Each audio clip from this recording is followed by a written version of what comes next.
Bonsoir chers auditeurs et chères auditrices, de notre web radio R212, notre chroniqueur de l'ODJ partage son avis et sa réflexion avec vous dans cet article intitulé « Essence et gazole, pourquoi les prix ne suivent pas la logique internationale ?»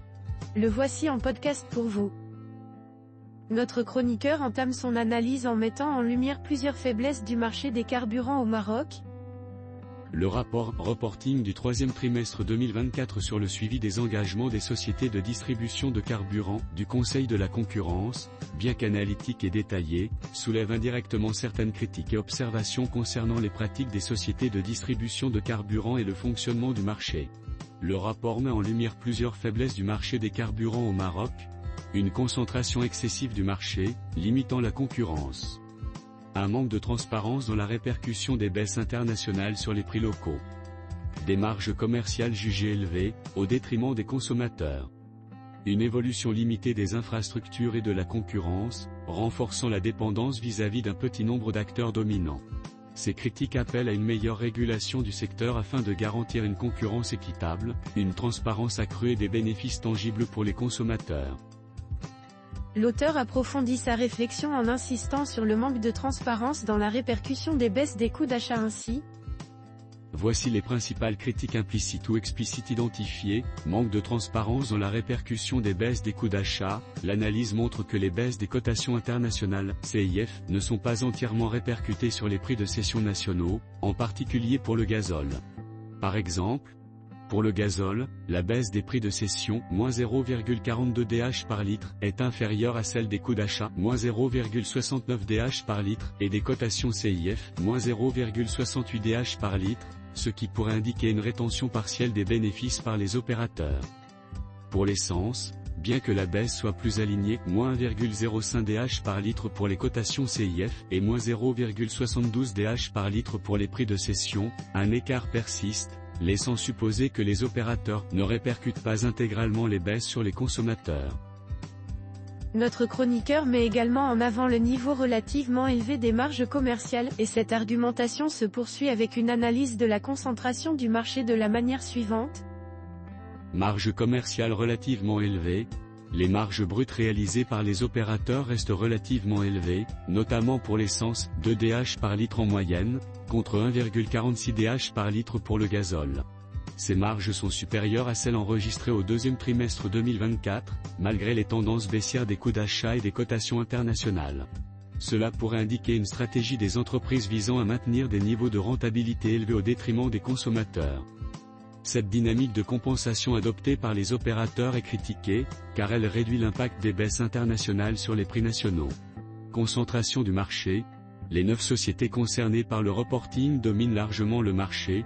Elles représentent 84% des importations totales de carburant.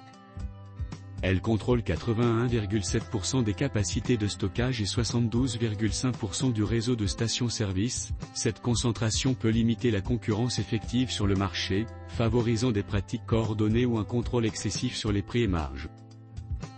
Il enrichit son discours en soulignant le faible impact des fluctuations internationales sur le marché national, et attire l'attention sur l'évolution limitée de la capacité de stockage et des infrastructures ainsi. Faible impact des fluctuations internationales sur le marché national. Le rapport souligne que les prix de vente à la pompe au Maroc ne sont pas directement liés au cours du pétrole brut, mais aux cotations des produits raffinés, plates. Cependant, il est critiqué que les baisses des cotations internationales ne se traduisent pas rapidement ni intégralement sur le marché national, ce qui limite les bénéfices pour les consommateurs. Évolution limitée de la capacité de stockage et des infrastructures. Bien que la capacité de stockage ait augmenté de 4,2% au troisième trimestre 2024, elle reste insuffisante pour réduire les vulnérabilités liées aux fluctuations internationales. Les 9 sociétés concernées détiennent 81,7% de la capacité totale, ce qui limite la possibilité de diversification des acteurs et d'amélioration des infrastructures. L'auteur conclut en insistant sur le fait que la régulation du marché doit être renforcée en ces termes.